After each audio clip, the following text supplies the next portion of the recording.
So I've been thinking this morning, which is always a bit dangerous, and I've been thinking about how we look at the progression or evolution of life and our human behavior.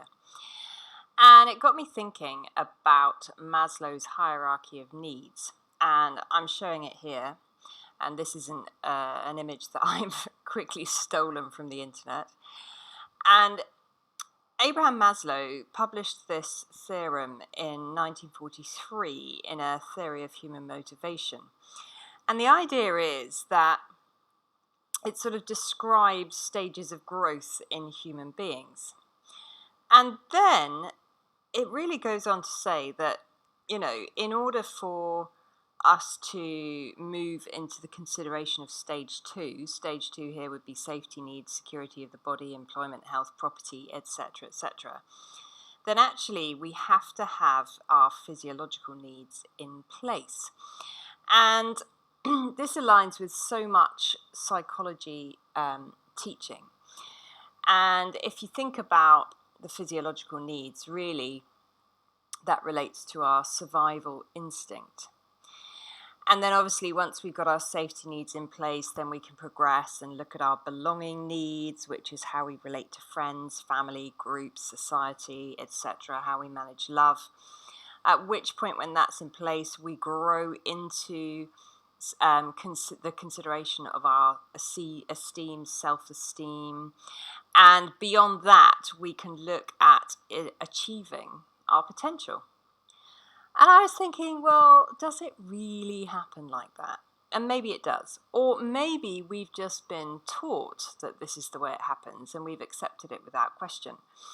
So in my slightly bizarre thinking this morning, I thought, well, what would happen if we thought about it from the perspective of consciousness?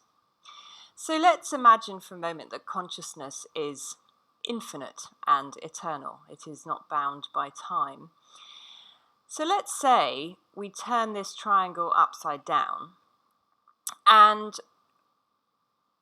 we imagine that self-actualization is actually the act of being born into the physical, which, being born into this life.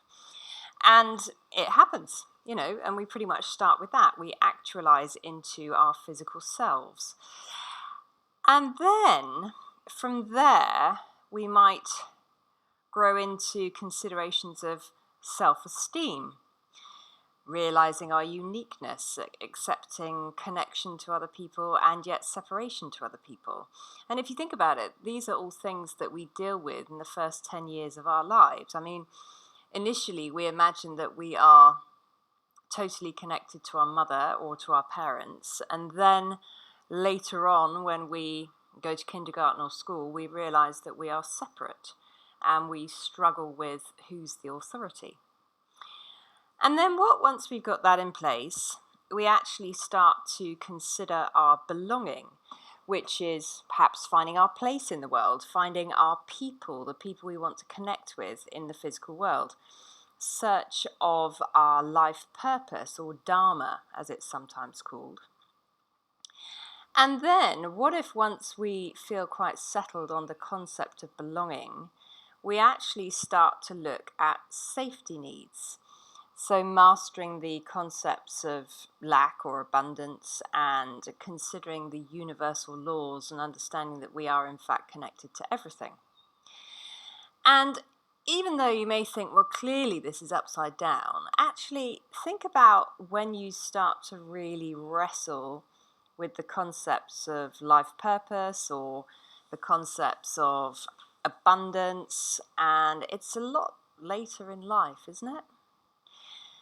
And then maybe if we look at physical needs from a point of view of consciousness, then perhaps it's to allow us to enter the world of quantum physics, where we can understand that everything is energy, even the physical. And as a result, we can work to refine that knowledge within ourselves and that understanding to reach self-empowerment, which is the understanding that we are energetic potential.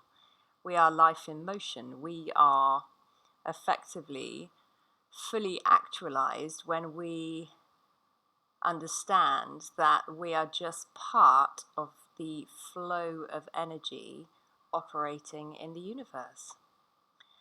So, yeah, there's my crazy morning idea. I wonder what you think about it. Have a little bit of consideration and see what you believe.